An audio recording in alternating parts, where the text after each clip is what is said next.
motion. Madam Secretary, if we could have roll call for determination of the quorum. Kim Toulouse, Present. Clay Thomas, Present. Christina Hill. Here.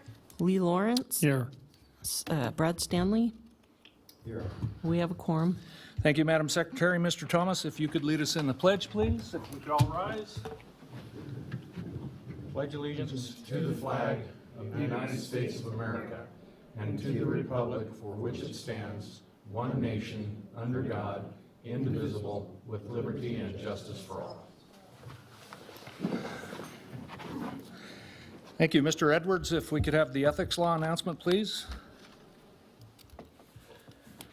Board members are reminded that if with respect to any matter or any person coming before the board today, you've received a gift or loan, you have a pecuniary interest, you have a commitment in a private capacity, such as a family, employment, business, or similar relationship, or you provided representation or counseling before an agency to a person or entity for compensation within the last year on a matter being considered today, you must disclose that gift, loan, interest, commitment, or prior representation at the time the matter is being considered.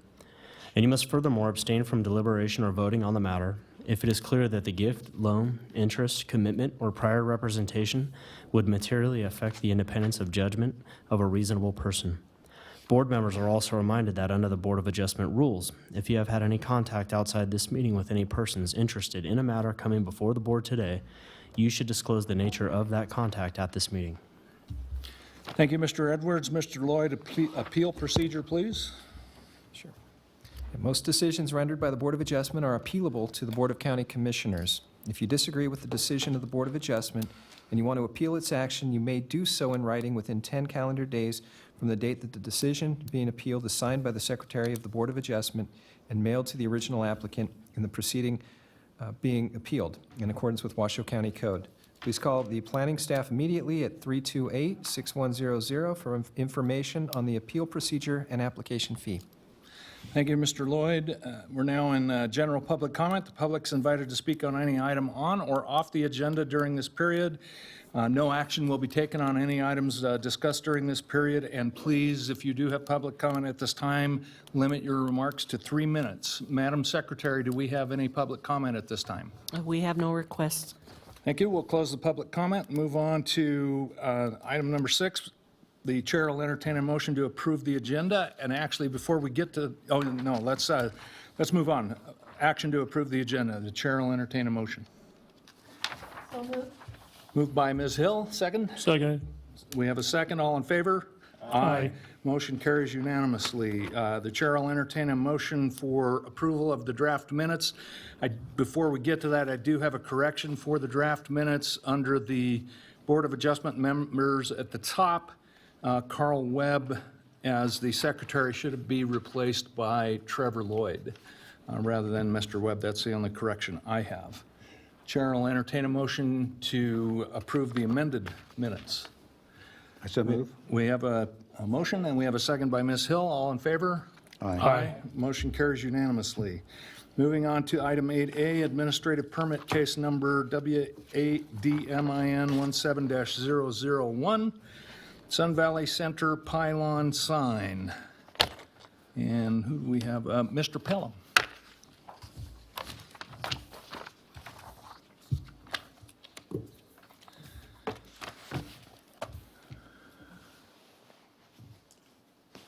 Good afternoon, Mr. Chairman, members of the board. For the record, Roger Pelham with Planning and Development. The administrative permit for your consideration at this time is a request to increase the height and size of a pylon sign at the Sun Valley Center.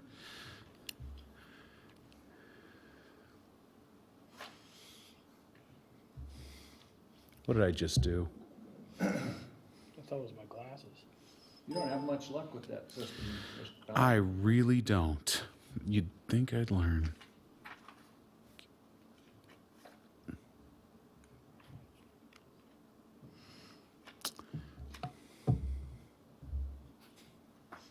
I apologize. There we go.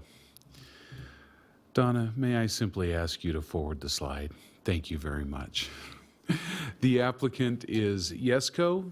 The property owner is the Sun Valley Center, and this is located at 5055 Sun Valley Boulevard, and that is on the west side of Sun Valley. Next, please. The request is to increase the height to 30 feet and the area to 183 square feet. Without an administrative permit, the maximum height is 20 and the area is 120 square feet. The vicinity map here shows the location of the subject property in relationship to the remainder of Sun Valley. Next, please. And the red arrow here shows the proposed location. Next, please. So, with the approval of an administrative permit, the height and size of this sign are in compliance with the code, again with the discretionary action, the administrative permit. The sign is placed back from the roadway, so it will not create a hazard to traffic. It is not within 75 feet of any other freestanding sign. That is to say, there is a freestanding sign permitted there now that will be removed prior to a building permit for this sign. And it is not in a special flood hazard area. Those are the criteria set forth in the code for approval of this type of administrative permit. Next, please. However, there have been many freestanding signs erected on the subject site without appropriate approvals. A couple of photos of those follow. Next slide, please. And next slide, please. I am happy to say that I have been out to the subject site and nearly all of those signs have been removed. There is, in fact, all the ones that were shown there have been removed. There's one little H&R Block sign, the sort of the kind that you stick in the ground during tax season. And we do have conditions of approval to require that all such signs are removed prior to the issuance of a building permit for the proposed sign. Likewise, the sign code also goes into some detail on window-mounted signs or building-mounted signs.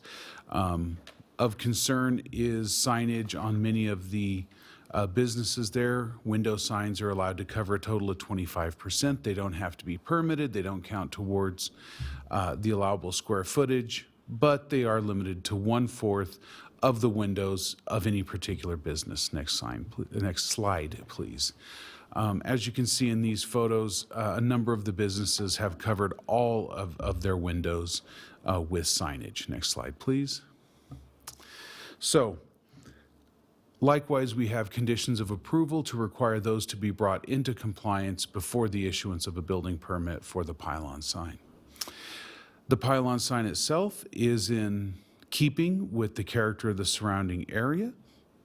The proposal meets with all of the relevant conditions and criteria of the code, and in the opinion of staff, this can be recommended for approval, subject to the conditions to require compliance otherwise. Next slide. The Sun Valley Citizen Advisory Board did not meet during the review period for this particular application. We did, however, provide that application to all of the CAB members with the forms from the development if they had any comments, and no comments were received. Next, please. This was noticed in accordance with the administrative permit noticing requirements, which are 500 feet. In this case, it was a total of 95 parcels, 77 individual property owners. Next, please. This was reviewed by all of the relevant agencies, none of which recommended denial, and only Planning and Development provided conditions of approval. Next, please. Next, please. The staff comment on each of the relevant findings is included in the staff report, so I think I can skip forward to a recommendation of approval, and I'm available for any questions that you might have. Thank you, Mr. Pelham. Questions? Anyone have any questions? Okay, seeing no questions for Mr. Pelham, is the applicant present? Do they wish to speak? We are present, but I do not have. Just come on up to the mic and just state your name for the record and whether you have anything to say or not. Mark Stevens with Yesco. We are the applicant. No comments. I can answer questions if you have any, but didn't look like it. Okay, Thank you. Does anyone have any questions for the applicant? Okay, thank you. Thank you. We'll bring it back to the board for discussion. Before we start discussion, I'm going to do something that I should have done earlier. Does anyone have any disclosures on this case? Okay, seeing no disclosures, we'll open it up for discussion. Any discussion? Ms. Hill? Well, to me, it seems like it'd be an improvement over the existing conditions, so I'm tending to lean towards approving it. Thank you. Anyone else? I would agree with Ms. Hill. This seems like a great way to use relatively new code to remediate some old problems and make everyone happy along the way. Great job, I think. Okay. Anyone else? Okay, and before we entertain a vote, we have to have public comment. Do we have any public comment on this one, Madam Secretary? We have no public comment. Okay, we'll close the public comment, bring it back to the board for discussion. I realize I'm a little bit out of order. I apologize for that. Any further discussion by the board? Okay, the chair will entertain a motion. Anyone? Mr. Stanley, I so move. we have a motion for approval. Can you Read the motion. please? I move that, after given reasoned consideration to the information contained in the staff report and information received during the public hearing, the Washoe County Board of Adjustment approve with conditions administrative permit case number WADMIN 17-0011 for Yesco and the Sun Valley Center, having made all of the four findings in accordance with Washoe County Code Section 110.810.30. And those findings are consistency, improvements, site suitability, and fourth issuance not detrimental. We have a motion, and I also see Mr. Pelham has something he needs to add. Just a point of clarification, that is a mistake on my part. The code reference is actually Article 808, not 810. The findings are identical. Thank you. Okay, so we will make that correction in the motion. I don't think we need to read the entire motion again. We'll just, if you can change your motion to as amended. Mr. Stanley. As amended, Washoe County Code Section 110.808.30. Thank you, Mr. Stanley. We have a motion. Do we have a second? Second. Seconded. All in favor? Aye. Motion carries unanimously. Thank you. Before we move on to our next two cases, do any members of the board have any disclosures to make regarding the next couple of cases that we're going to hear today? Yes, Mr. Chair. Mr. Lawrence. I do have a disclosure to make on the very next case that we have regarding the grading, the Willie Landscape project. I have a client, Ms. Lisa Williams. About 2 weeks ago, I met with her and performed a pest control service at one of her properties, and then actually met her back at her personal property, which is adjacent to this property, at which time we took a tour of the whole property.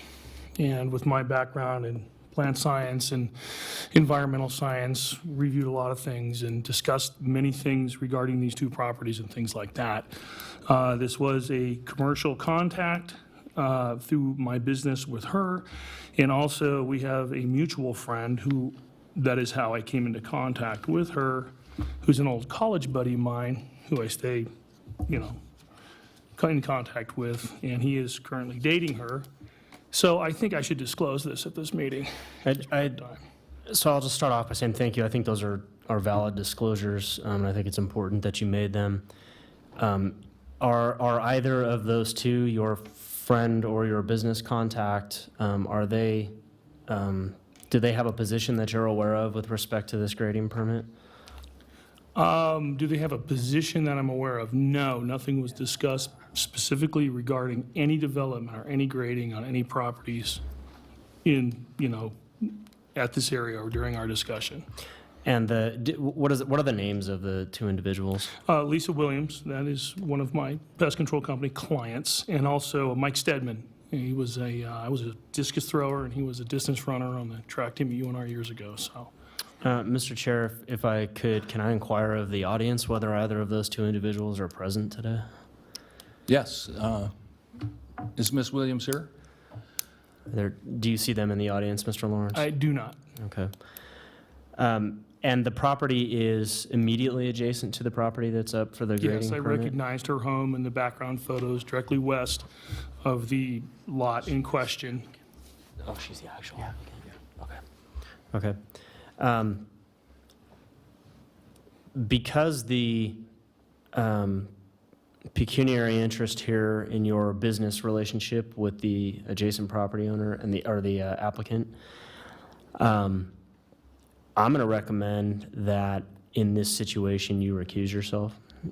Yes, I would feel comfortable with that. Thank you. And standard procedure, I think, in this type of situation is for you to retire to the foyer until the item is concluded, just to remove all appearance of any involvement.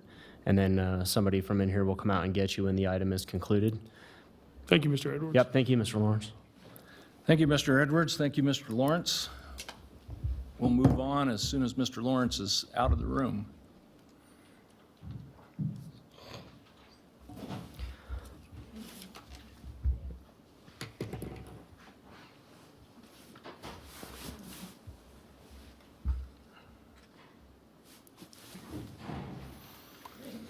Okay, went out the side door. Yeah, sounds like he's no longer in the room. And I'll note for the record as well that that does not change the number of votes required to pass. It is still 3. It would have been 3 had he participated as well. Okay. Thank you, Mr. Edwards. And moving on, Mr. Pelham, you are up again. Good afternoon again, Mr. Chairman. Again, for the record, Roger Pelham with Planning and Development. Special use permit, case number WSUP 17-0023, is a request for grading at the Williams residence.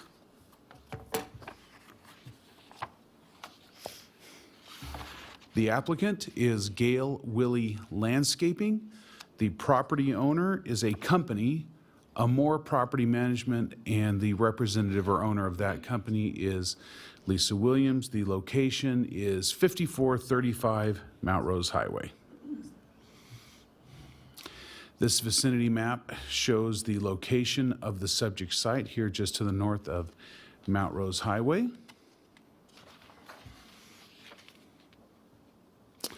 So, grading requires a special use permit when it triggers any one of a number of standards that push it over into what we call major grading. In this particular case, the trigger that requires major grading is disturbance of a total area of greater than 1 acre on a parcel that is less than 4 acres in size. In this case, about 2 acres or a little less than 2 acres of the subject parcel was graded.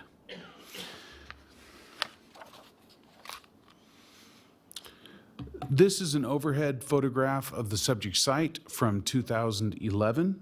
And I guess I should note there was, in fact, a grading permit issued on the subject site, but the grading done exceeded what was shown on that grading permit. That's a minor grading permit where it's simply a ministerial action under certain thresholds.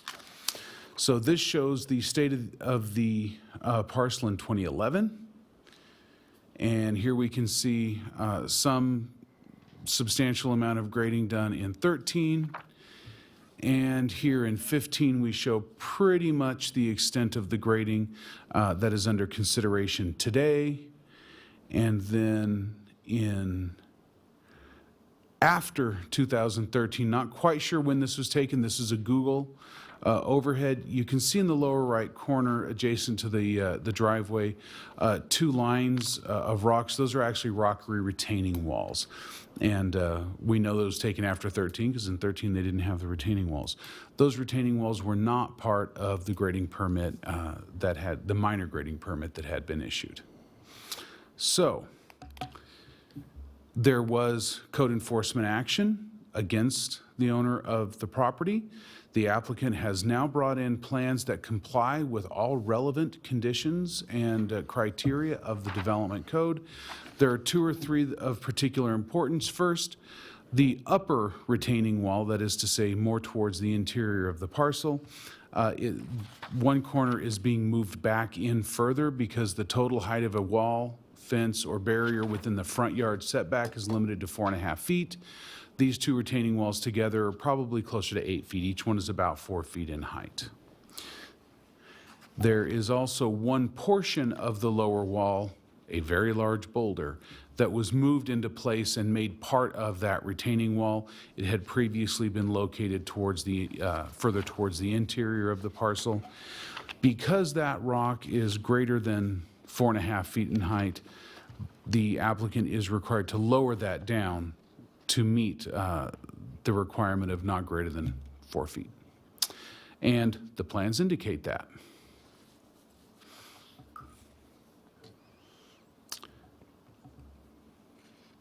So this is the detail of sort of the two items that are going to be brought into conformance if this special use permit is approved. The first is the large boulder there, and you can see the plans show for it to be called out to be lowered to 48 inches exposed. And you can see where the upper retaining wall is being moved in such that it will be within the front yard setback area. You can see a notation there, a 30-foot building setback. These are the two retaining walls. This would be looking south towards Mount Rose Highway. And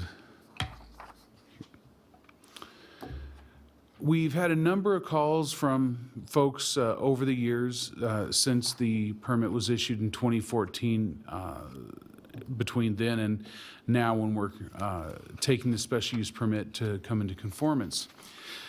Among the most important of those is the neighboring property owners who have concerns regarding the character and amount of runoff that has been created by the grading that has been done. We have a condition of approval to require that the plans for grading instruction shall include sufficient details to show that any change to the character of the pre-disturbance runoff has been appropriately mitigated. Now, these are actually standards that would come into play anyway, and our engineering folks are going to look at that very carefully. But what we're going to do is make sure that when these plans come in for an actual grading permit and the work is done to bring it into conformance, that the nature, the amount, the velocity of the stormwater runoff from this parcel onto the adjacent parcel of land is what it was before any grading was done. Those are the standards, and we're going to very carefully make sure that that occurs. This was presented at the South Truckee Meadows Washoe Valley Citizen Advisory Board earlier this month. And again, concerns were expressed regarding drainage primarily, but the Citizen Advisory Board did recommend approval of the special use permit. Public notice is required for a special use permit. In this case, I believe it is 300 feet. We had a total of 45 parcels, 33 individuals. The minimum number of individuals is 30. This was provided to many agencies for review, and we had 3 of them provide comments. I would like to address the findings. There are no specific policies or action programs that are going to apply to this, so it is consistent with the master plan and the Southwest Truckee Meadows Area Plan. Adequate roadways and infrastructure do exist. Again, this is really grading on what is otherwise basically a residential parcel. Site suitability, the grading has already occurred to a very large extent. The grading that will take place in the future is simply to bring that into conformance with the requirements of the code.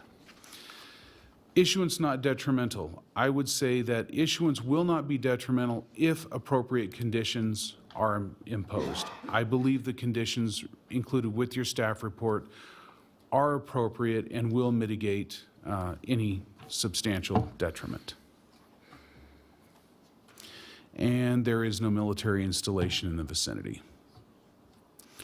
So with that, again, subject to the conditions of approval as included in your staff report, I am recommending approval, and I am available for any questions that you might have. Thank you, Mr. Pelham. I have a question just to start off with. Certainly. yet again, we're in a position where we're looking at retroactively approving something that's always already taken place, which I always have an issue with.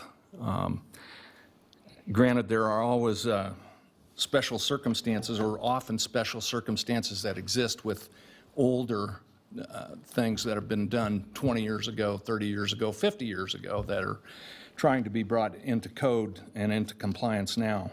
Where in this plan is the mitigation that's proposed to address runoff issues? The board is in receipt of a letter from an adjacent property owner that's very concerned about the runoff issues and has included some pictures for the board to take a look at. And I don't see in this staff report how that is mitigated.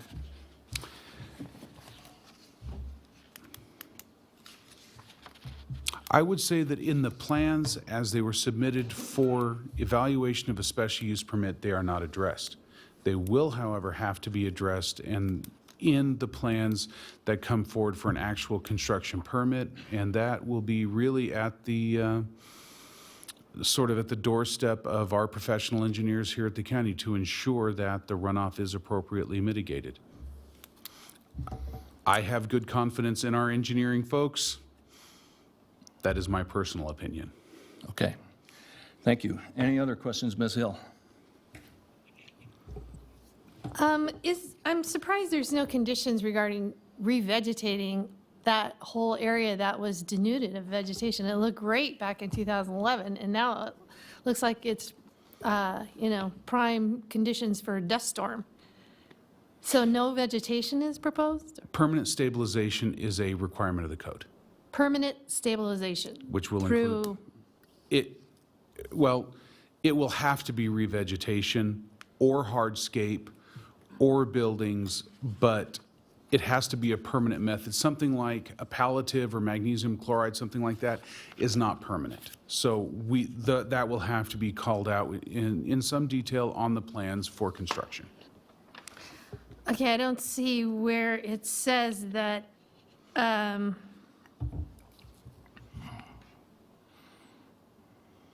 it has to be stabilized, or, do you remember where that says that? It's actually a standard code Oh, it's a standard condition? requirement, and if you'll give me a couple of minutes, I'll look in the code. and Oh, I can- that's okay, but I it's can a standard. probably find chapter and verse. Okay, so are they planning on revegetating it, or do you know what they're going to use to stabilize that? I would prefer to defer that to the applicant. Okay. Thank you, Ms. Hill. I'm sure you'll have an opportunity to ask that question again. Mr. Okay. Thomas? Thank you, Mr. Chairman. Mr. Pelham, if you can help me understand this a little bit better, if you go back to either the 2011, 2013, or 2015, can you kind of show me what the original grading permit, how large that was or what that was The scope of approved that? for? One moment, please. I'm trying to get an idea of just how above and beyond or how much further they went than what was originally approved.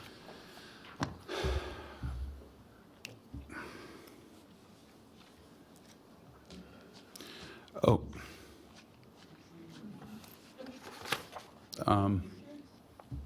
No, I was actually going to go to the, well, good enough. A minor grading permit is under certain thresholds. The relevant threshold in this case is 1 acre of disturbance. So,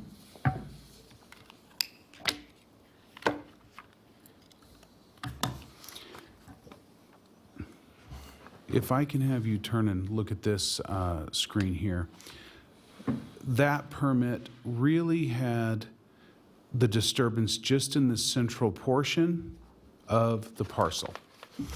And it was sort of a slope coming up, and then a flat area, and then a slope continuing on. And it was called out on that permit as essentially a building pad for a barn or a detached structure. The amount of grading that was actually done, the area of disturbance is just shy of 2 acres. So in round numbers, around twice. The area of disturbance was around twice what was permitted. And that's in addition to the rock wall that was not stated in the original. 2 rock walls were constructed that had not been shown on the grading plans, correct? And lastly, I believe that project was red flagged and remains in that status? A stop work order was issued. That remains until the conclusion of our proceedings. Thank you, Mr. Chairman. Thank you, Mr. Thomas. Mr. Stanley, do you have any questions? Yes, thank you, Mr. Chair. Mr. Pelham, I have a couple of questions, kind of going backwards, I guess. On the rockery walls, I understand that they were done kind of ex officio, I guess. Were they detrimental or beneficial, or no opinion on runoff and erosion control and that sort of thing? I apologize. I am not qualified to answer that question. That's why we have civil engineers. Okay, I'm barely qualified to ask it.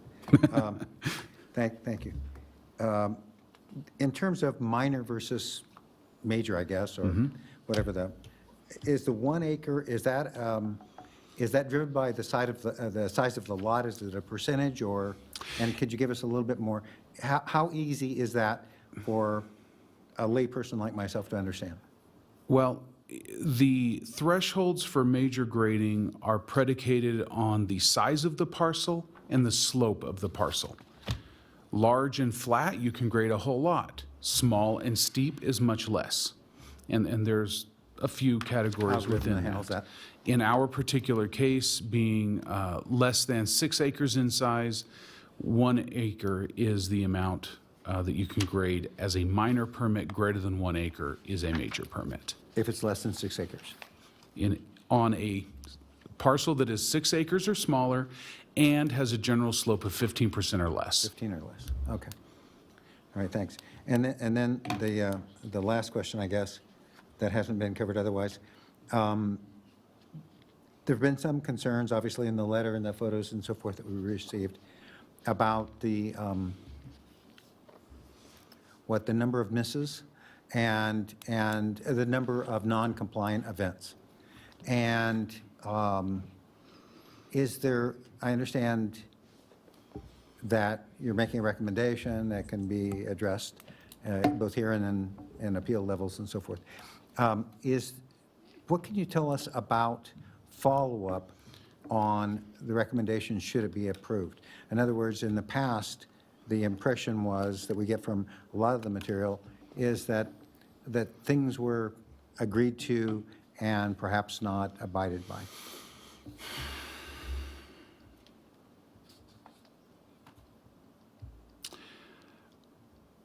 I guess I would address that in a couple of ways. The first way is when it comes to evaluation of the actual construction permits, they will either meet the conditions or they will not be issued. That I'm confident of. We have inspectors that will go out and ensure that what is done is in fact in compliance with those approved plans. If a neighboring property owner or frankly any member of the public believes that what is done is not compliant, they always have the opportunity to contact our code enforcement folks. And we do have folks that more or less specialize in this sort of thing. All right, thank you. And I believe Mr. Lloyd would like to add something to that. If I can address the question raised by Board Member Hill regarding stabilization requirements, it is found in section Article 438, Section 77, phasing and stabilization of grading, and there are some fairly detailed requirements required with the subsequent building permit, grading permit that will be issued that does include stabilization requirements, and as Senior Planner Roger Pelham indicated, provides some options for the applicant in which way they want to go, whether it's stabilization through revegetation or hardscape or other means. Engineering will also require financial assurances to ensure that it is completed to their satisfaction.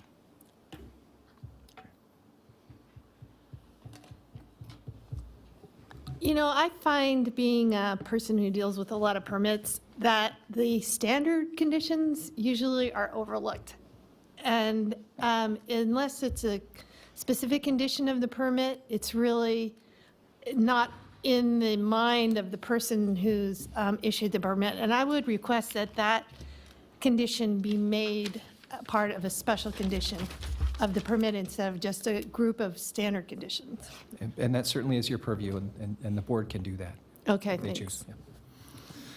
Thank you, Ms. Hill. Mr. Pelham, if you refer to page 6 of 14 of the staff report, which is a aerial photo of the property, and then right next to that, which is dated 2013, and then the next page is 2015.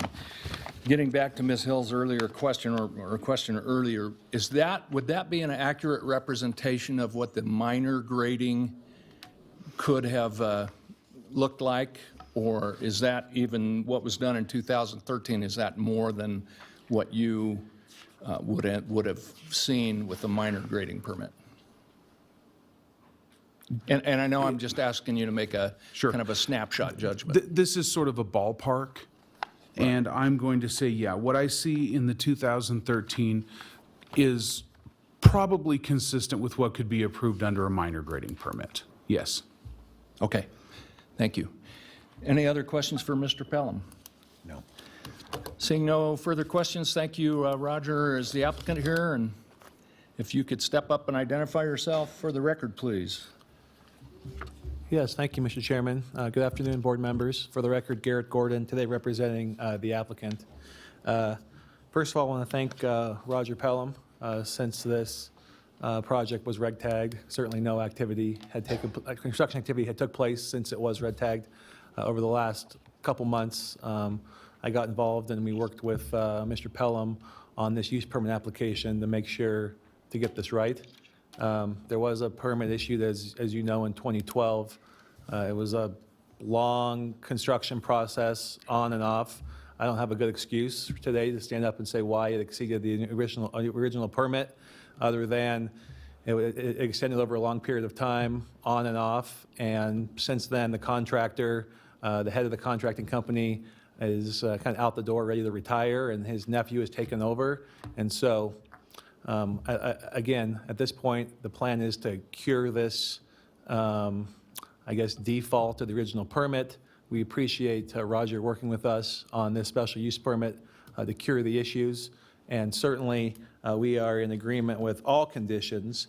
Let me note, I know, board member, regarding stabilization, on Exhibit A, for, I guess, page 1 of our conditions, item F, it does say, and I'll put this on the record to make sure it's clear to you, that it's very clear to us, the plan submitted for grading and construction shall include detailed plans for permanent stabilization of all disturbed areas to control runoff and fugitive dust emissions. And we absolutely agree to comply with that condition. As I turn the page to now the engineering and capital projects conditions, we're required to post a bond to assure that disturbance is in fact revegetated.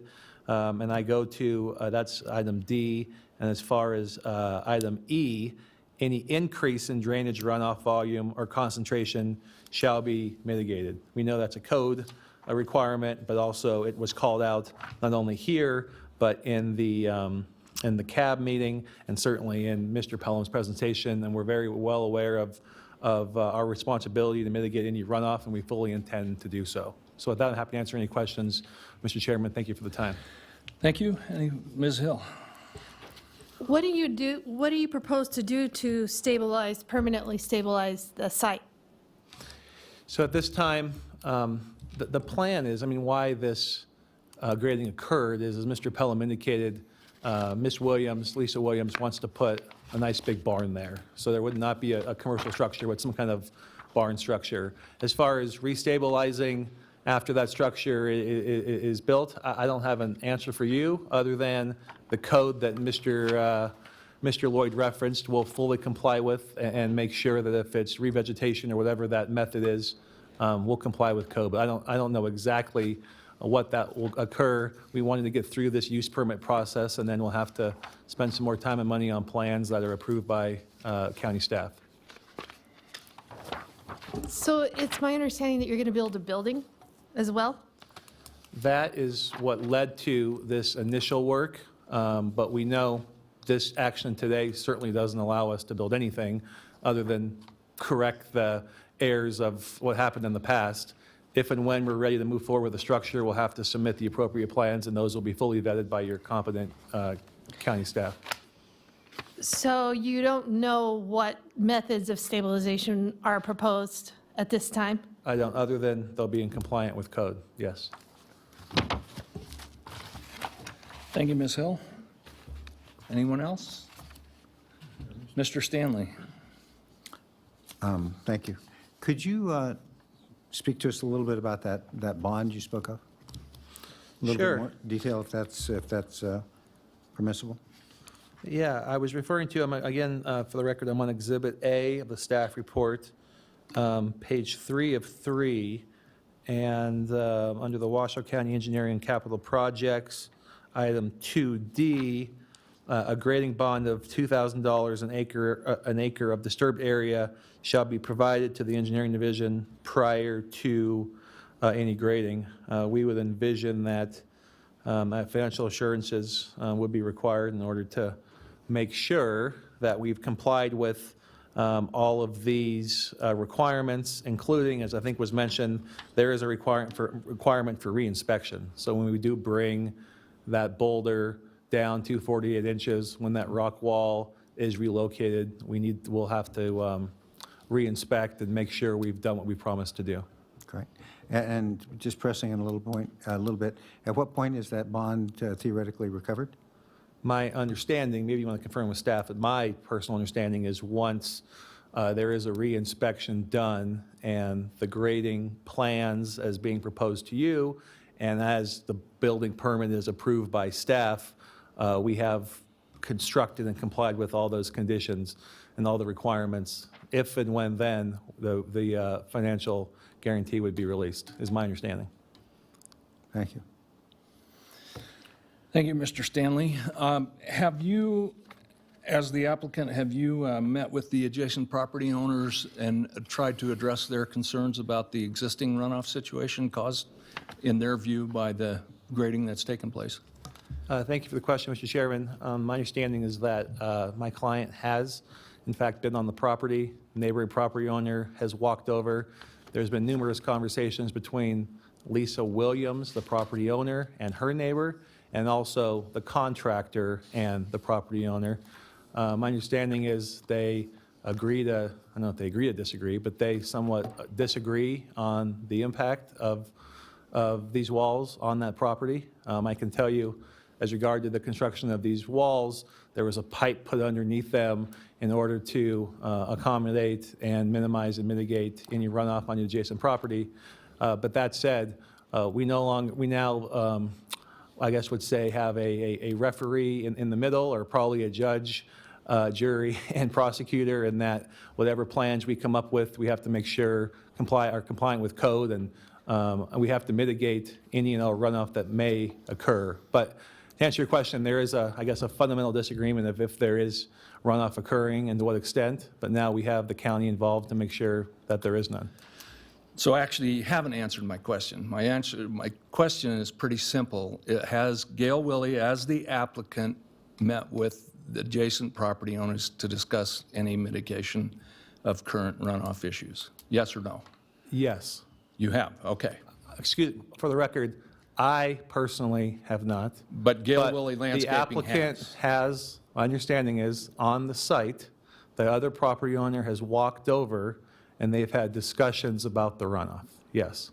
Okay, all right, thank you. Anyone else? Mr. Thomas? Thank you, Mr. Chairman. Mr. Gordon, just again, a point of clarification for me. Back in 14, when the applicant, what they asked for was to grade an area to put a pad down to put a barn on. That was in 2014. That was the original request? The original request in 2014, my understanding is it was for only grading. There was no approval of any structure at that time. There was an approval for a certain amount of square footage to be graded. That obviously has been exceeded, so we're trying to resolve that and wipe the slate clean and be able to move forward with the project. Okay, and I think you're right, because what it does say is it was to create a building pad for a future barn. So what the original intent was just to make a pad, and then somewhere down the road, come back in and put a barn on it. That would be my understanding, yes. Okay. And in so doing, instead of doing that, they cleared basically 2 acres of land and put 2 rock walls up. That's more of a rhetorical statement than a question to you. Okay, thank you. Any other questions? Okay, thank you. Before we bring it back to, did you have something, Mr. Stanley? Actually, I'm not sure whether Okay, or not this is, going back to Mr. Stanley. not sure whether or not this is in order, but may we ask Mr. Pelham a question? Absolutely. Mr. Pelham, could you step back up, please?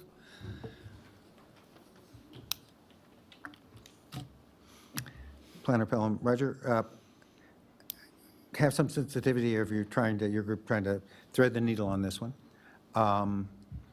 If this, for one reason or another, is denied or requires more conditions that aren't acceptable to the applicant and so forth, what's Plan B? Plan B would be code enforcement.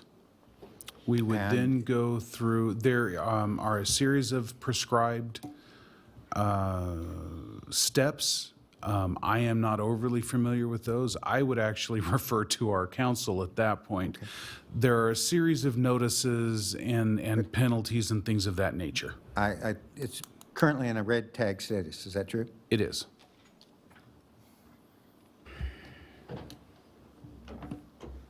There are a number of penalties and provisions regarding remediation that are in Article 438 for unauthorized grading.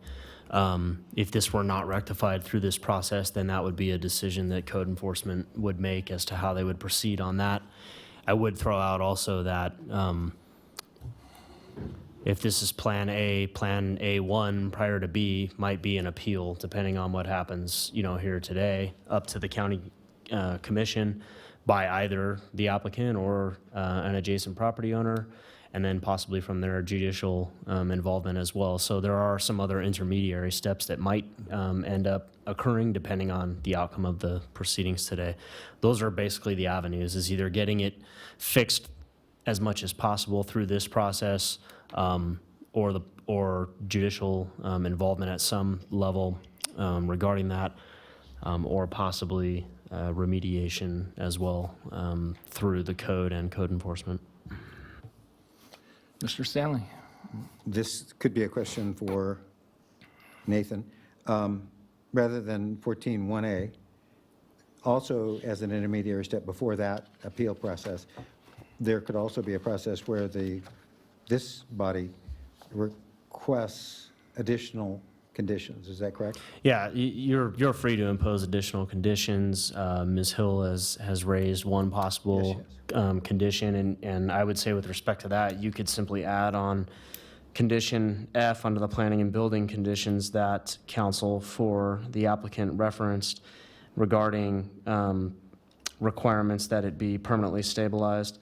You could add at the end of that a comma and say including the provisions of Washoe County Code, Section 110.438.77, and those include the specific references to stabilization requirements.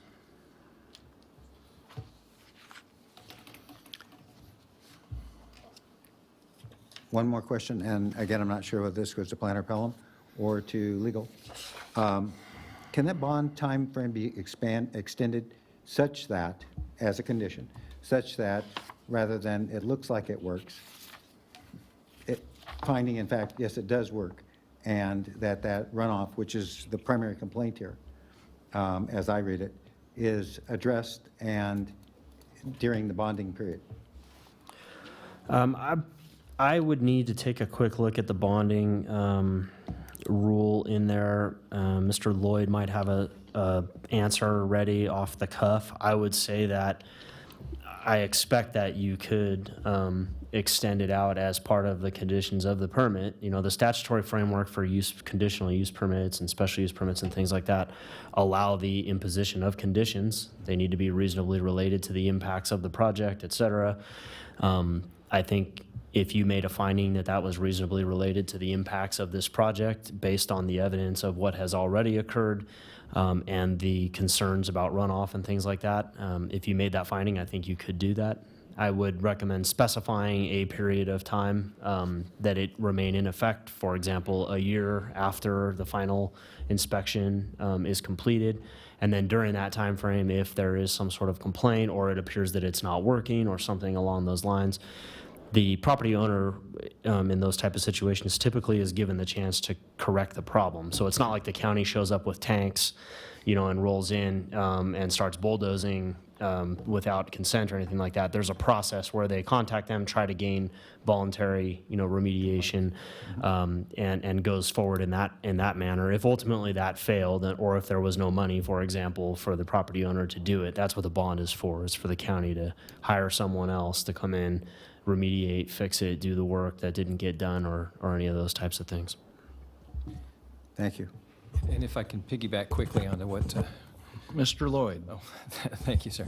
And again, I'm not aware of any statutory timeframes in terms of the length of time we can hold on to a bond. However, I do know it's very often tied to the completion of the project, and typically when it involves stabilization through revegetation, that there's going to be a need for time, several years typically, for that revegetation to take and to come to full maturity, and that's typically taken into consideration by staff when they're determining compliance of that condition.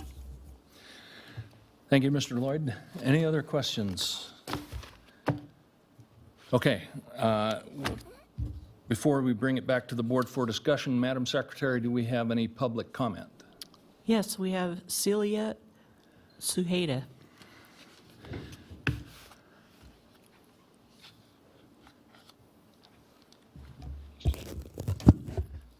Thank you. My name is Celia Suheda. I've passed out the material I'm going to read. In 2014-15, a grading permit was given to the homeowner of the property. That permit was red tagged by the county because the grading work, rock wall, and vegetation removal was not on the granted permit.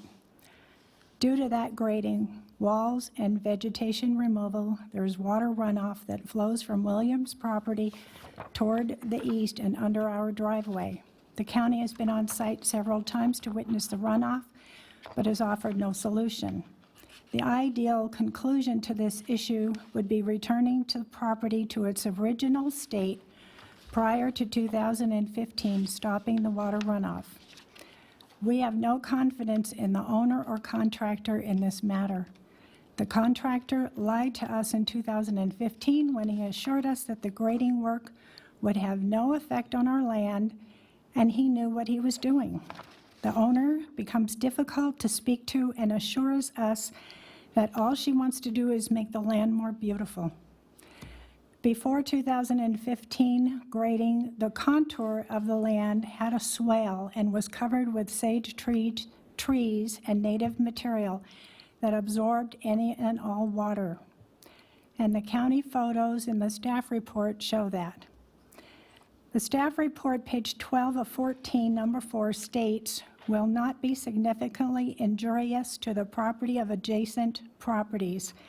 This has already happened with the original 2014 grading permit that was red tagged. As the neighbor directly to the east of the property, we do not want Williams runoff water, weeds, or soil.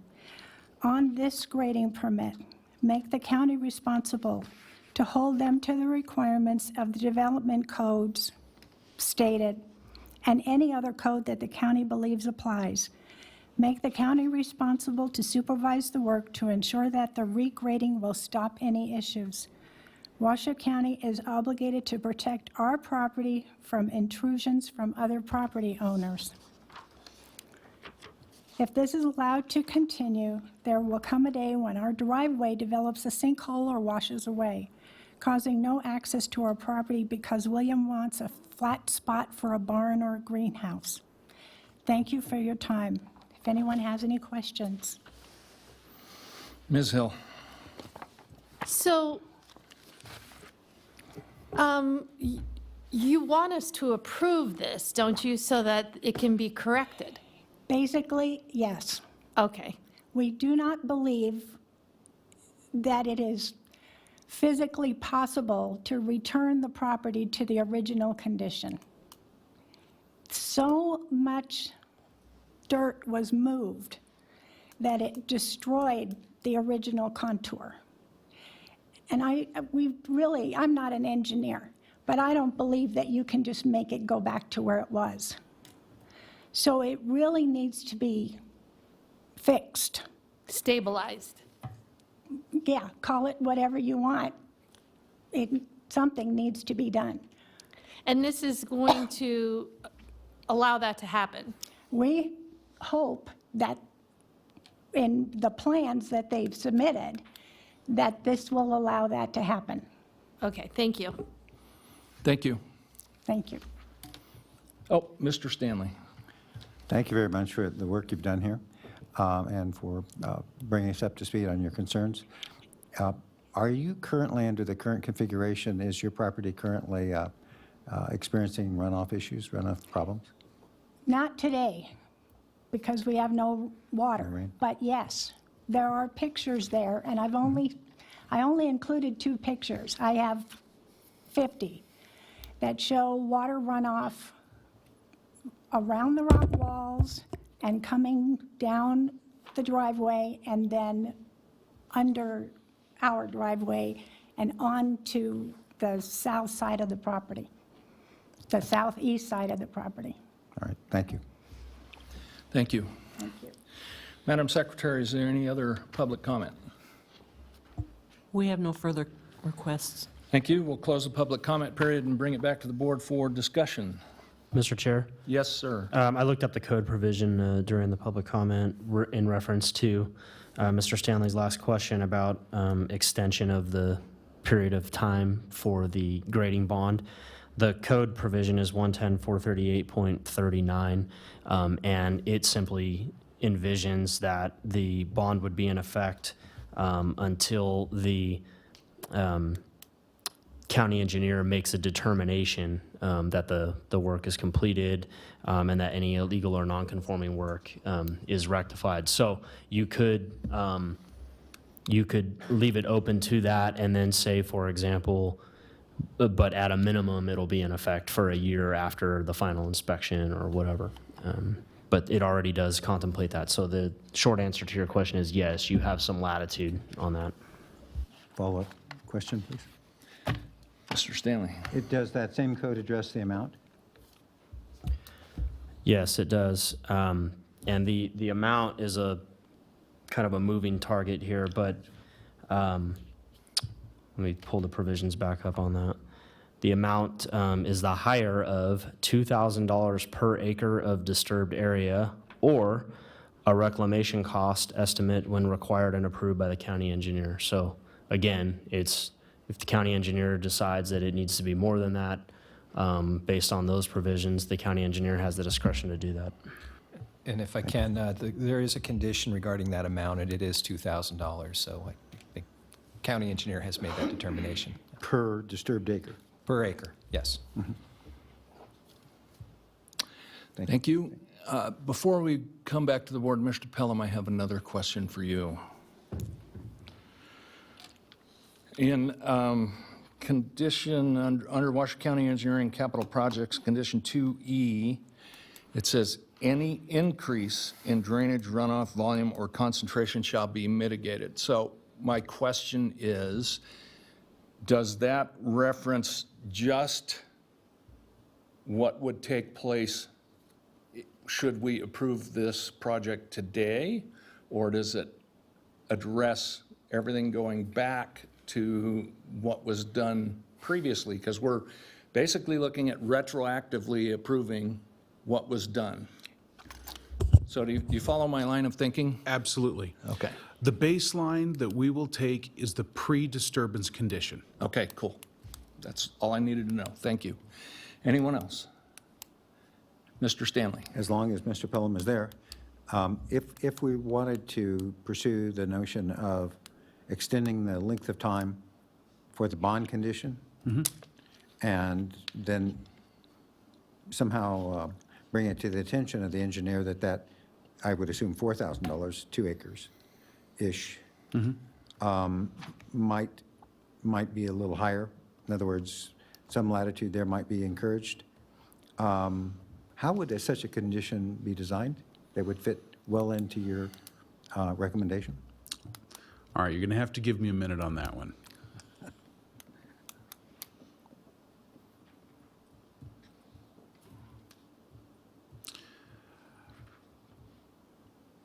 Off the cuff, I suppose that a condition that said instead of 2,000 an acre, that there had to be an estimate acceptable to the county engineer, and then perhaps you could say the bond amount would be 120% of that estimate. That's often what we do with things like landscape bonds. And the time period, perhaps you would say a year after final inspection, or some other trigger like the native vegetation has now covered 50% of the disturbed area. That I'm taking these out of actually what we use for landscaping, because those are a couple of the standards we typically use. So I suppose, given a few minutes, I could craft a condition like that. Thank you. You know, I think, Roger, if you want to spend the time while we discuss it, but I think that's... Let me give it a shot. We'll do on that. Thank you. So we'll bring it back to the board for further discussion. Anyone? I'd like to know if the property owner's here. No? Yeah, I have concerns regarding the stabilization, and we have no idea what that means. You mean, they could pave it all, and that could stabilize it, but there would be so much increased runoff, you know, it would create a real problem. So, I mean, I want to get this going, since this is really an action that will, you know, create a solution to an existing problem. But I feel we're kind of in the dark as to how that's going to be rectified, because we don't have a stabilization plan.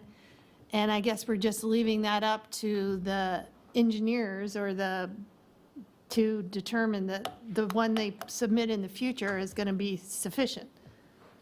You know what I mean? So I do know what you I mean. think it's kind of an not very complete application, because it's lacking a stabilization plan. We don't know what the solution is to stabilize the land that's been completely denuded. So having said that, what would you propose as a condition? Well, I'm just talking, so I give Roger some time to. Okay? But, I mean, in the future, I would like to see a plan. If the plan is for revegetating a disturbed area, I mean, I think we should see it, you know, instead of just saying, yeah, we'll do it, you know, and leave it up to the county engineer.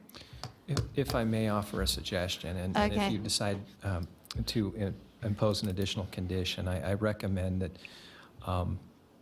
that you craft a condition that provides language that the applicant would consult with the Washoe Story Conservation District and will supply or provide with the grading plans a stabilization / revegetation plan that is consistent with the requirements of Article 438, and any other additional language that you suggest.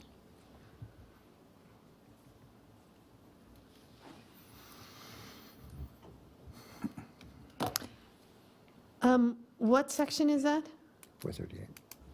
It's just Article 438, that's our grading. Oh, 438. requirements. So consult with the Soil Conservation District? That- Is that a free service, or? Who are they? Is that a The county? Washoe Story Conservation District, basically, they're a group that we consult with quite often. They basically are a group of volunteers that understand the soils characteristics throughout Washoe County and what works best Yeah. based on the location. And we seem to have a lot of good results when we deal with that group. Well, don't you think that some temporary irrigation is going to be required? Again, I think that would, a lot of that would come out through the consultation with this group. Yeah. Some parts of the county, it absolutely is necessary. Mount Rose, I think this area, I don't know if it's necessarily a requirement. Sometimes a dryland seed mix would work just fine. And again, it's based on the soils, it's based on the location, Yeah. the amount of, precipitation in that area. A lot of that goes into that consideration. Right. Well, just so you know, I drive by it every week, so I'm going to keep my eye on it and see if it gets any better. Anything else, Ms. Hill? No, Thank thanks. you. Anyone else? Brad. Mr. Stanley? Big surprise. Surprise. Given the nature of the project and the fact that it's a remediation project as well as a planning effort, and I think a couple of good bases for conditioning, kind of advanced conditioning, if there is such a thing, will probably do better than, in the long run, than, for an example, something like a denial, because the conditions can be enforced. And there were some excellent, I thought, suggestions about the bond, the extension of the bond, the use of the Washoe County Conservation District, the 100% or 120% per landscaping of the bond amount, not less than $4,000, for an example, if I were crafting it. And the idea of 50% not approved until at least 50% of the remediative vegetation was in place. All of those elements would seem, just from a lay ear, to address and have some ability to take corrective measures for the problems that have been discussed, and I think that everybody recognizes both in the past and going forward.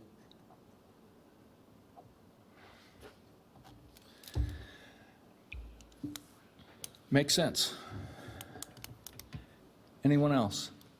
Mr. Thomas? Thank you, Mr. Chairman. I guess where I struggle here is we're talking about corrections or correcting this problem, and we're actually not correcting this problem. We're approving what was already done. It's really not a correction. What's done is done, and now you've come before us and say, can we have it? And we're caught between a rock and a hard spot, because if we say no, it creates a problem for the people downstream where the grading has already affected them or is affecting them. So if we do nothing, the people downstream are harmed by this or continue to be harmed by this. So our other option is to go ahead and approve something that was already done against basically the code to begin with. I'm not happy. It's an after-the-fact situation. It wasn't followed, the plan wasn't followed. The minor grading went far beyond what was originally requested to clear basically all the land, to create a water issue for the people downstream, and then say, well, can we have it now anyway? So I'm not happy, and I struggle with this, but I mean, if, like I said, we can't let it continue, because we can't really harm the people that have a stake in this but did nothing to create this problem. Mm-hmm. Thank you, Mr. Thomas. I have to agree. I've been on this board for quite a number of years, and I know that Mr. Lloyd and Mr. Pelham know my distaste for retroactive actions. It drives me crazy.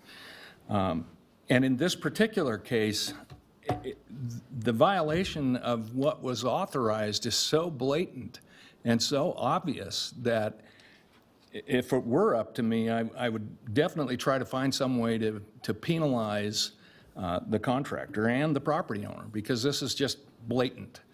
Yeah, they should. Now we're in a situation where we have to, as Mr. Thomas says, either approve or deny something that's already there. And what does the recourse do? If we deny it, does that mean it goes back to pre-existing condition, and who's going to pay for all of that? So this is a really, really tough issue, and I really, really have a great deal of distaste with dealing with these things. As Mr. Thomas said, it really, really frustrates me. And I think I would encourage community development to look at some way to deal with these retroactive situations before they get so far. So, having vented, I think Mr. Pelham has come up with something.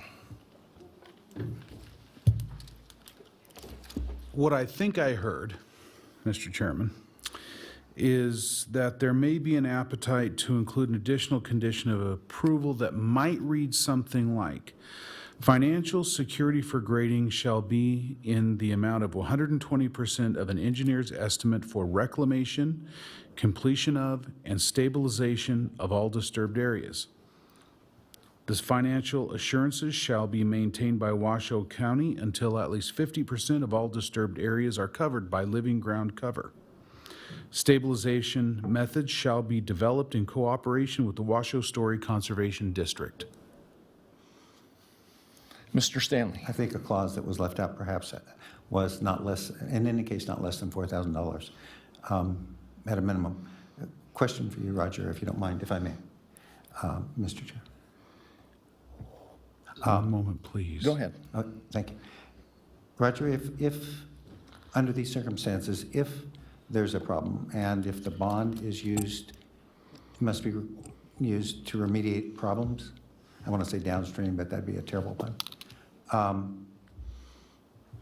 What, does it have to go to the same contractor?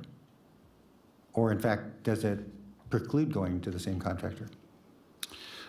That would be a Contractor decision should by use the his county license. engineer. I suspect that it probably would not be the same contractor. But that, quite frankly, is something I've never done. I've never actually been involved in that. I don't know that we can, I don't know that it's in our purview to indicate who the contractor of this work must be. It's, as long as I believe it is a requirement that it be completed by a state contractor, but we don't have the purview to determine whether the existing contractor is the right one. That's not us. Thank you, Mr. Pelham. Thank you, Mr. Lord. Mr. Stanley, did you? So, coming back to the board. Well, I think we need to approve the restoration of this property. And I would like to, when it's appropriate, make a motion that would include Mr. Pelham's condition, that they consult with the Soil Conservation District. And I agree with the increased security.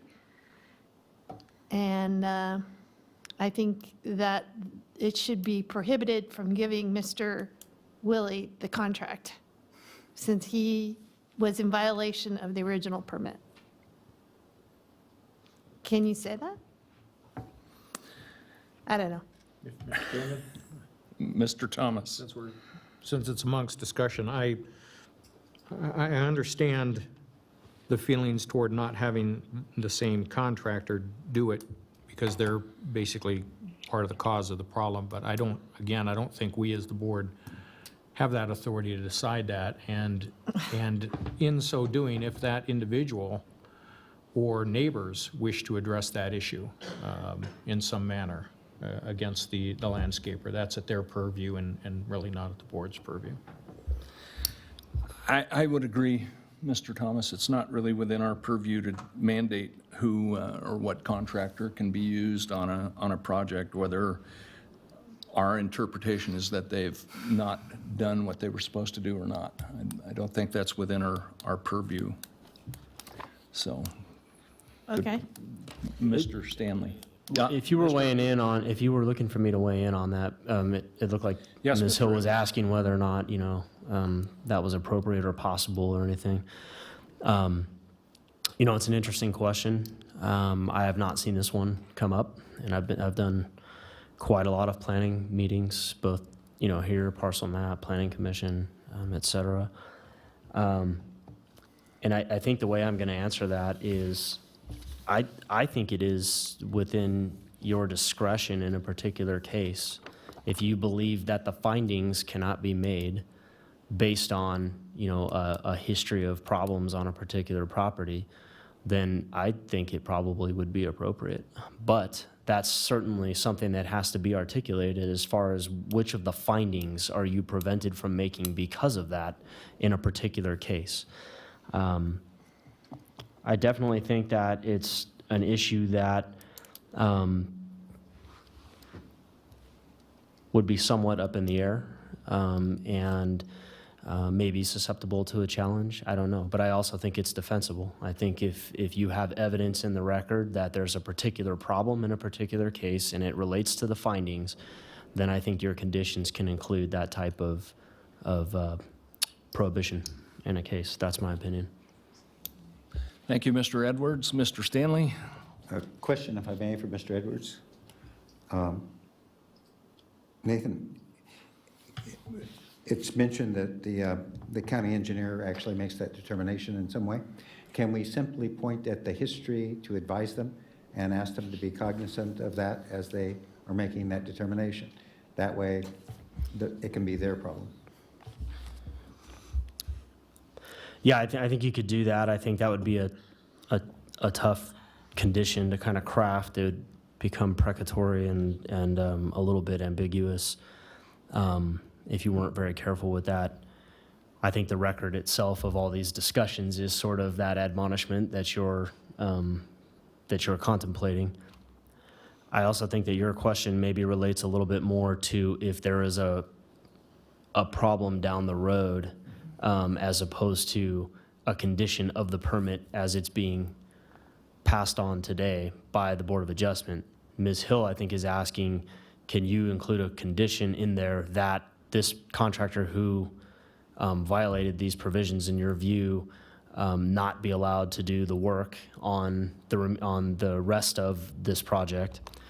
And I think your question is about if it were approved today, but there were a problem down the road with compliance, could the county engineer come back in and say, time out, this person can't be involved anymore because they're not getting it done? I think those are separate questions. I think in that situation, the county engineer would be in the same type of scenario that I've described for you a moment ago when I said your decision would need to be based on evidence and findings and code provisions, and you would need to be able to articulate how they relate to that decision and whether or not you wanted to have that person be removed from the project or not do it anymore. So you're looking at two different questions. Ms. Hill's asking about now on the approval level, front end. You're asking about after the fact, which in this case would be after the fact.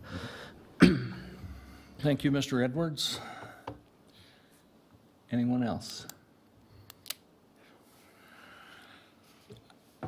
Having heard Mr. Edwards, I still have an issue with us even looking at going that direction. I think it goes into the realm of almost maintaining a blacklist of who's not performing to whatever level we or someone else who sits up here on this board would expect them to, and I just don't think that that's right. Let the market dictate that. Although I have a great deal of empathy and sympathy in this particular situation with the adjacent property owners, I don't think we should go the direction that was just discussed. That's just my feeling. So if there's no further discussion, the chair will entertain a motion.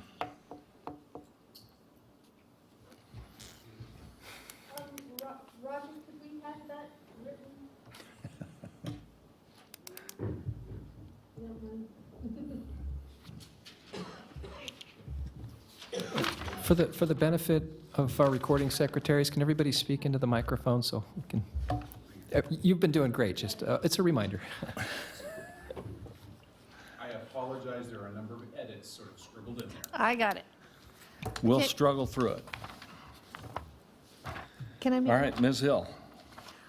I move that after giving reasoned consideration to the information contained in the staff report and information received during the public hearing, the Washoe County Board of Adjustments approve the conditions of special use permit case number WSUP 17-0023 for Gale Willie Landscaping, Inc. and Armor Property Management, LLC for the Williams Residence grading, having made all 5 findings in accordance with Washoe County Section 110.810.30 with a special condition 1K that reads, financial security for grading shall be in the amount of 120% of an engineer's estimate for reclamation completion, not less than $4,000, and stabilization of all disturbed area.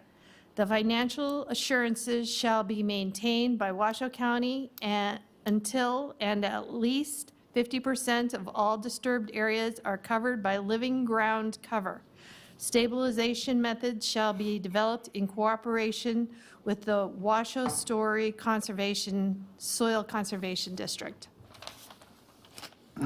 5 findings include consistency, improvements, site suitability, issuance not detrimental, and effect on a military installation. Second. Mr. Stanley, you seconding, or? I have a question of process. Okay, question by Mr. Stanley. There was a clause left out, I believe, and that was not less than either 1 or 2 years. The 50% re-veg, but not less than X. So would you like to, At least 50% of all disturbed areas are covered by living ground cover, But not less than 2 years. but not less than 2/3? 2 years. Oh, 2 years. If I could, I think what Mr. Stanley is getting at, Ms. Hill, Mr. Chair, if I may, yes, Mr. Edwards? I think you could add one more sentence on to the end of that and simply say, in no event will the grading bond be released prior to 2 years from the date of final inspection by county engineering staff. Okay, I so move. Second? We have a motion and we have a second as amended by Mr. Stanley. All in favor? Aye. I think I'll say aye. Again, I have to say, I really have a tremendous amount of distaste for these things, but motion carries unanimously. We're going to take a 5-minute break.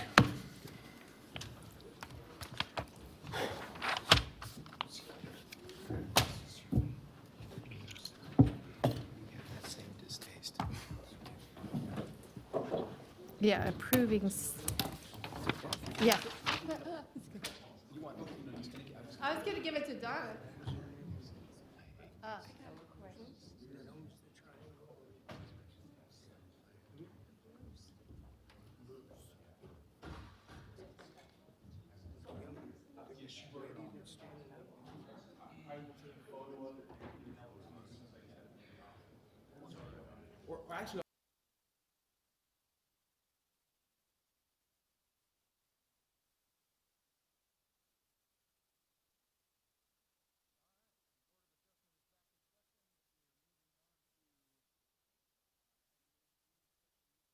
Number WSUP 17 wrong. Let me get to the proper page.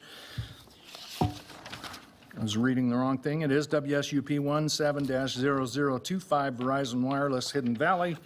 And Ms. Olander. Good afternoon, Chairman and Board. Today we have Verizon Wireless presenting requesting a special use permit for a location at Hidden Valley Golf Course. This is a special use permit for a 70-foot-high stealth-constructed monopine structure.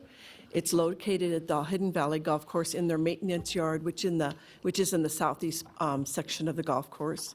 The property is zoned Parks and Recreation, PR, which allows a stealth tower to be 94 feet in height.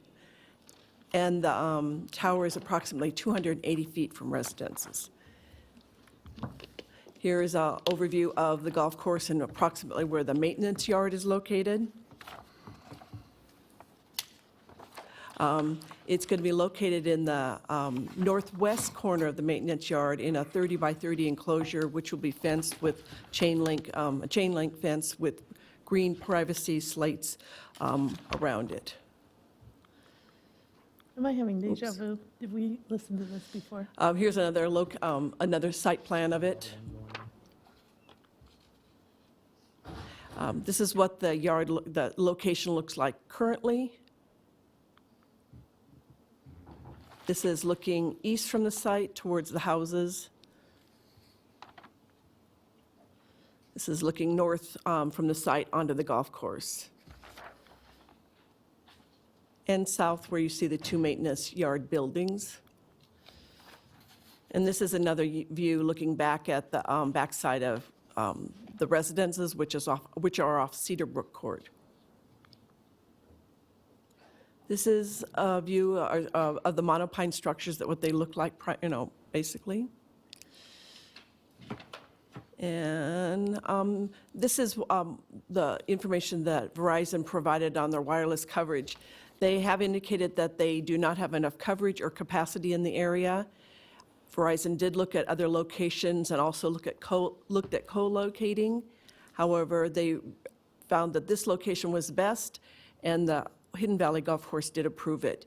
You can sort of see in the views that on the top, you can see it's all orange, and then on the next slide below, or the next view below, it's got some green, and that is showing that it has a better signal at that, once they put the tower in.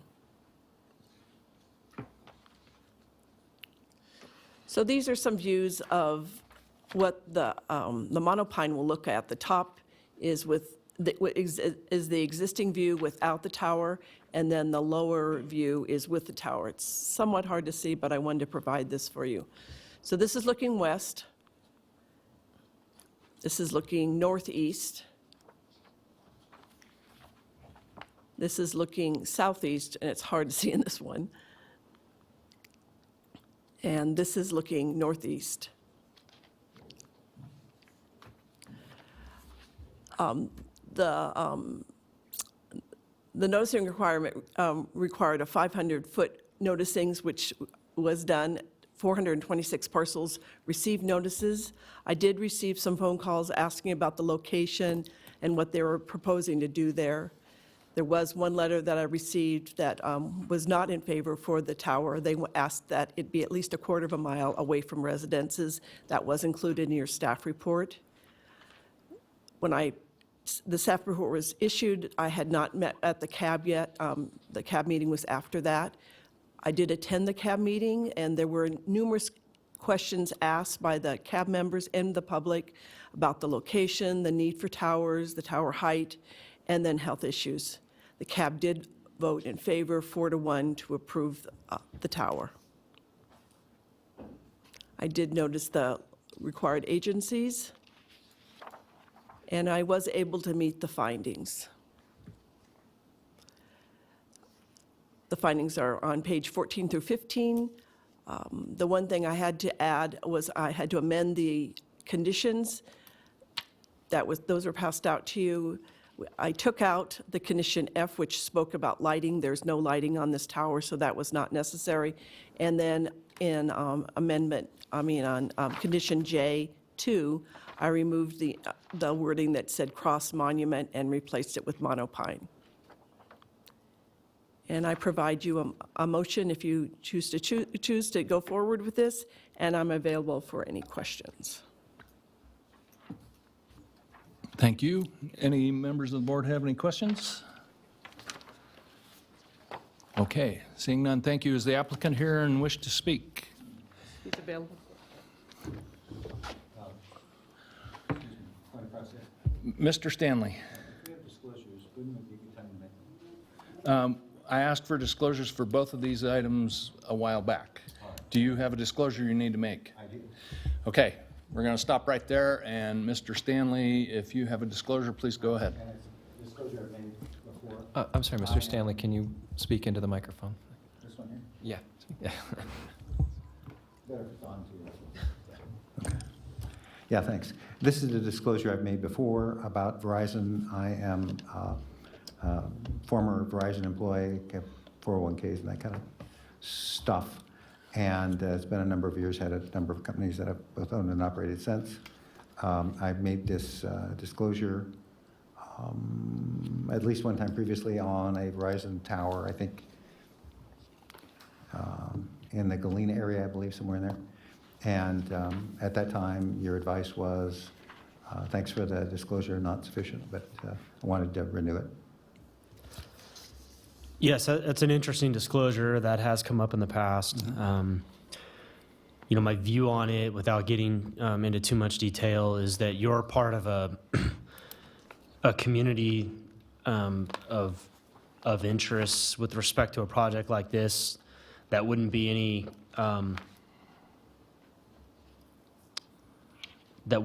any more significantly impacted by it than your own individual interests would. So it's just basically a community-wide situation where they allowed to put this pole in. And so I don't think that your pecuniary interest would even rise to the level that you would have to disqualify yourself.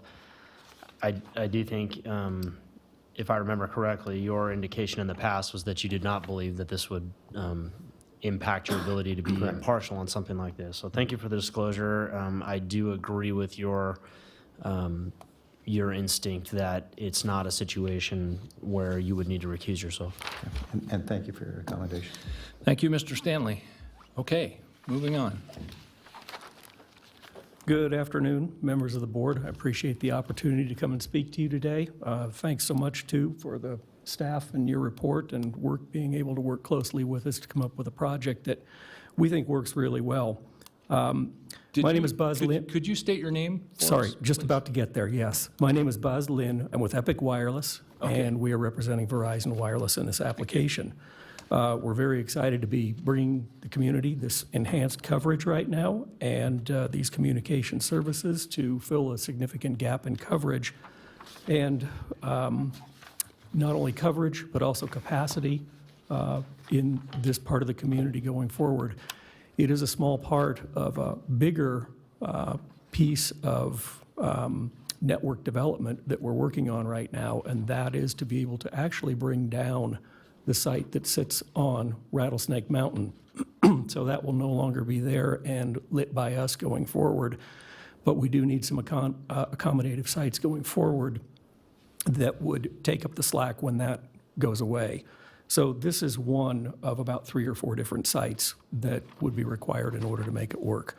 So anyway, that said, there's a significant public benefit that does come along with this particular site, and that is that there are businesses that operate within the area, there are residences within the area. Obviously, there are travelers there and everyday citizens just passing through as well. But from the business standpoint, the demand and the capacity for data is growing immensely, and you'll see that in the form of point of sales in businesses, whether they be at the golf course or whether they be anywhere else in the community and somebody needs to run a credit card. More and more, the demand for wireless services is picking up, and people have been leaving their landlines for years at this point, to the point that we're about 50-50, landline versus cellular only. With regard to the residential benefits, obviously, we can provide Wi-Fi capacity with an ability that we have never had before to be able to do that. Same with the travelers going through. If there's anybody in the area that needs a first responder, it is imperative to be able to reach those people. And as an antidote, we've actually had first responders from the fire department looking at online, pulling it up at the scene of an accident where to administer the jaws of life to pull a car apart to get the victims out. It matters. So I don't come to you today with this just as a cute little story to tell, but to tell you a very real example about how we apply this. And also, just from the standpoint of general citizen use of wireless services, it's often very important and very simple just to have a husband calling a wife or being in touch with the kids when they're at school, excuse me, for a pickup. And we like to enhance these things for the benefit of the community, and that's why we're here before you today.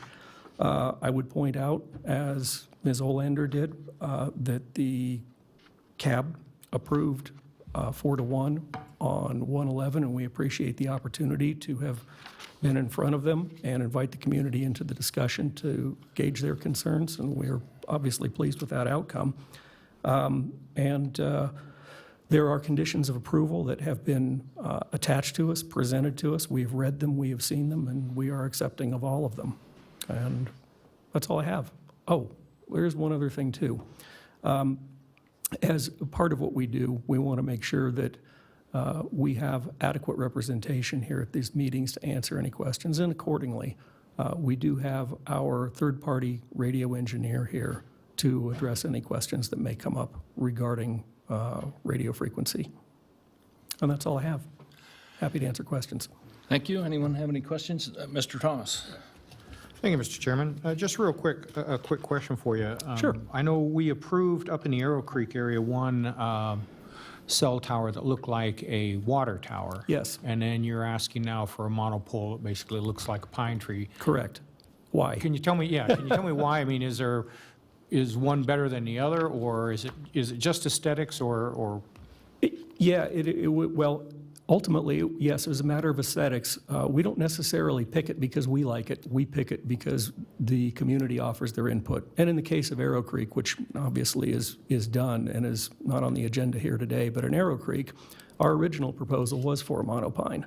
And the more that the community at the golf club thought about it, they liked what they saw up in Sparks at Red Hawk and said, can you do one of these instead? We went back to the county and asked, would it be possible to do that? And they said, gee, we really favor the monopine at this point. But to their credit, staff and county did go to the site, took a look around, and heard the input from the board members of the club and said, yes, let's go ahead and entertain this water tower. So that's how that got there. But it did start out as a monopine. We've had no such request this time around for anything different than a monopine. Anyone else? Mr. Stanley? Not sure if the timing is correct here, but you mentioned your engineers here to speak a bit to questions, and not a technical question in terms of the question, but maybe in terms of the answer. Notice that on the 4-1 and on some of the concerns, there was the concern about health impacts of radio frequencies. Mm-hmm. Would he be a good gentleman to speak to us a bit about that concern? He would. He would. His name is Bill Hammett. Company is Hammett & Edison, and I can invite him up at this moment, if you don't mind. And before the gentleman speaks, we, through federal law, precludes local jurisdictions from determining compliance with our findings based on the potential health impacts of radio frequency. So I'll keep it short. Thank you.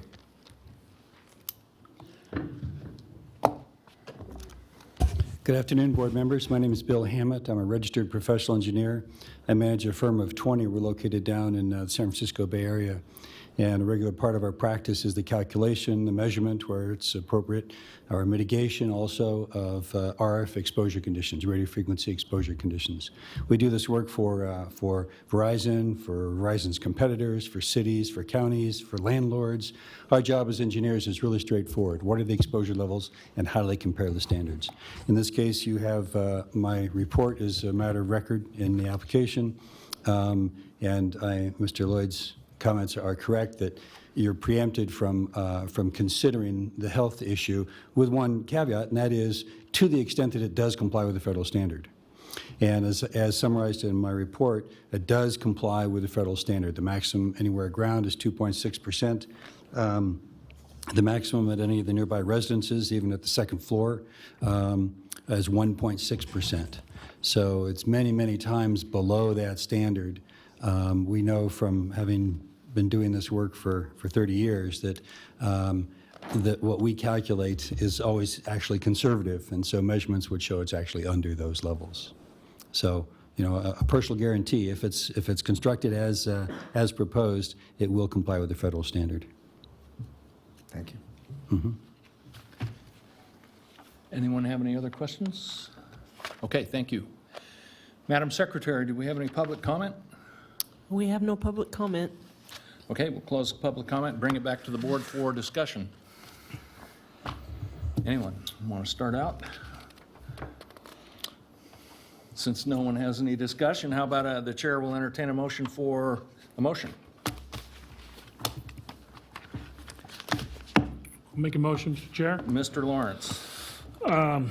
Let's see, those agencies, excuse me, I move that after giving reasoned consideration to the information contained in the staff report and information received during the public hearing, the Washoe County Board of Adjustment approve with conditions special use permit case WSUP 17-0025 for Verizon Wireless, having made all 5 findings in accordance with Washoe County Code Section 110.810.30, those being for consistency, improvements, site suitability, issuance not detrimental, and no effect on a military institution. Thank you, Mr. Lawrence. Do we have a second? Could I just interrupt you? Could you change your motion, Mr. Lawrence, to amended conditions? Okay, amended conditions is duly noted and to be included in my reading of the motion. Is that sufficient? Thank you. Seconded by Mr. Stanley. All in favor? Aye. Aye. Motion carries unanimously. Thank you. That does it for our public hearing items. Moving on to item 9, chair and board items, future agenda items. Mr. Lloyd, I would like to see at some future agenda somewhere a discussion or, a discussion regarding retroactive approvals, and if there are in fact any penalties in place, something along those lines, so we can discuss it on the record and possibly make recommendations, if none exist, to possibly make some recommendations to planning and development or community development, and to possibly to the Board of County Commissioners. Okay? Secondly, July 6th is our second special meeting for this year. I will not be here for that, and I know Mr. Thomas will not be here for that.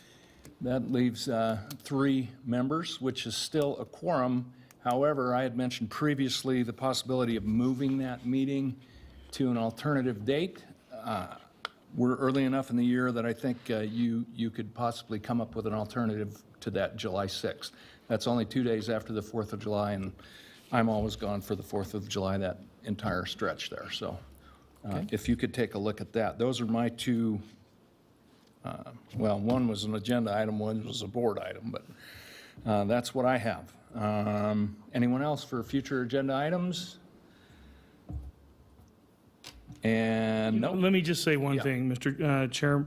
That July 6th issue, I'll be in hot pursuit of ants and bed bugs and everything. You know, we have, what was it, our June meeting? And then the meeting right after that being the special meeting in July. If it could be changed to forward, or I don't know, June, July, and August are pretty tough for me. But I would want to commit, I have never missed a staff meeting, and I would not want to miss this one, is what I'm trying to say. So if it's possible to do it in early May or something like that, that would be great. I would make all attempts to be here July 6th, though. You rest assured of that.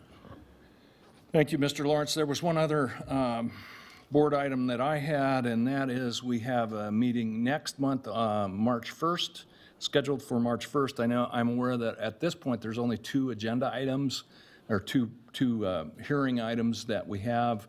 I don't know if that would be, it would be advantageous to potentially move those 2 items to the April meeting, if possible.